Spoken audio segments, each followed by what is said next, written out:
Today என்ன topic பற்றி பார்க்க போகிறோம் அப்படின்னா ரிஃப்ளெக்ஷன், எதிரொலித்தல் அப்படின்னு சொல்லுவோம்.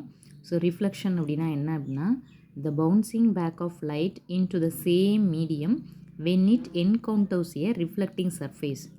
ஸோ ஒரு லைட் வந்து என்டர் ஆகுது, அது போய் எந்த சர்ஃபேஸில் போய் படுதோ அந்த சர்ஃபேஸ் எப்படி இருக்கணுன்றது ஃபஸ்ட் ஒன்.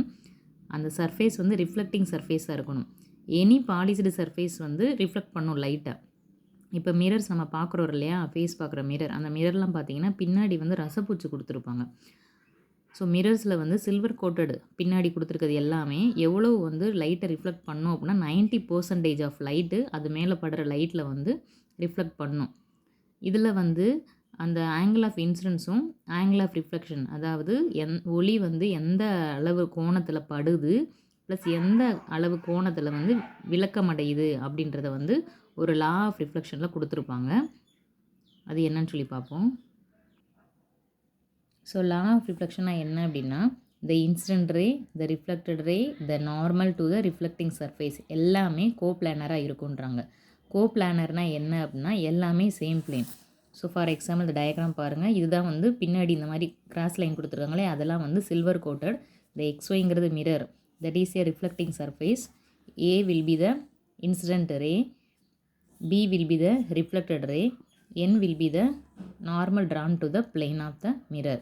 ஸோ ஏங்கிற படுகதிர் XYங்கிற கண்ணாடி தளத்தில் பட்டு எதிரொலிப்பு தளத்தின் மீது பட்டு பிங்கிற எதிரொலிப்பு கதிரை விளக்கமடையுது, எதிரொலிச்சு போகுது இல்லையா. ஸோ இந்த படுகதிருக்கும் இந்த நார்மல் ட்ரா பண்ணியிருக்கோம் இல்லையா, அந்த ரெண்டுக்கும் இன்ஸ்டன்ட் ரேக்கும் இந்த நார்மலுக்கும் இடையில இருக்கிற ஆங்கிள் தான் ஆங்கிள் ஆஃப் இன்சிடென்ஸ். இந்த நார்மலுக்கும் ரிஃப்ளெக்டட் ரேக்கும் இடையில இருக்கிற ஆங்கிள் தான் ஆங்கிள் ஆஃப் ரிஃப்ளெக்ஷன். ஸோ ரெண்டுமே எப்படி இருக்குன்னா ஈக்குவலாக தான் இருக்கும். So the angle of incidence i is equal to the angle of reflection, that is i equal to r. So law of ரிஃப்ளெக்ஷனில் ரெண்டு பாயிண்ட் தான். ஃபஸ்ட்டு வந்து the incident ray, the reflected ray and the normal drawn to the plane are all lie in a same plane. இது மூணு லைனுமே ஒரே பிளேனில் தான் வந்து இருக்கும். இதுதான் வந்து கோப்ளானர்பாங்க. ஸோ எக்ஸ்ஒய்ங்கிறதுல தான் வந்து இந்த ஏங்கிற ரே, பிங்கிற ரே, என் இந்த மூணுமே ஒரே இதில் இருக்குன்னா அது கோப்ளானர் சொல்கிறோம். இது வந்து ஃபஸ்ட்டு பாயிண்ட். லா ஆஃப் ரிஃப்ளெக்ஷனில் செகண்ட் பாயிண்ட் என்ன அப்படின்னா the angle of incidence is equal to the angle of reflection. In terms of symbol we can write the statement I equal to R. So இந்த ரெண்டு point தான் laws of reflectionல வரும். So what is mean by reflection அப்படின்னு கேட்டோம் அப்படின்னா light போய் எந்த மீடியத்துலேருந்து படுதோ அதே மீடியத்தில் ரிட்டன் ஆகணும். ஒரு ரிஃப்ளெக்டிங் சர்ஃபேஸ் மேலே போய் பட்டு ரிட்டன் ஆகணும். அதுதான் வந்து ரிஃப்ளெக்ஷன்.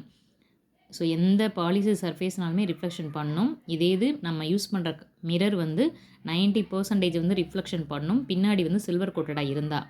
இதில் வந்து லாஸ் ஆஃப் ரிஃப்ளெக்ஷனில் ரெண்டு பாயிண்ட் பார்த்தோம். ஃபஸ்ட்டு ஒன் என்னன்றது தெரியும், the incident ray, the reflected, normal மூணுமே ஒரே பிளேனில் இருக்கும். Second one is very very important, the angle of incidence I equal to angle of reflection I equal to R. அவ்வளோதான். ஸோ லா ஆஃப் ரிஃப்ளெக்ஷனில் இந்த ரெண்டு பாயிண்ட் தான் important. What is law reflection, what is state the law of reflection சொல்லி கேட்பாங்க. அவ்வளோதான்.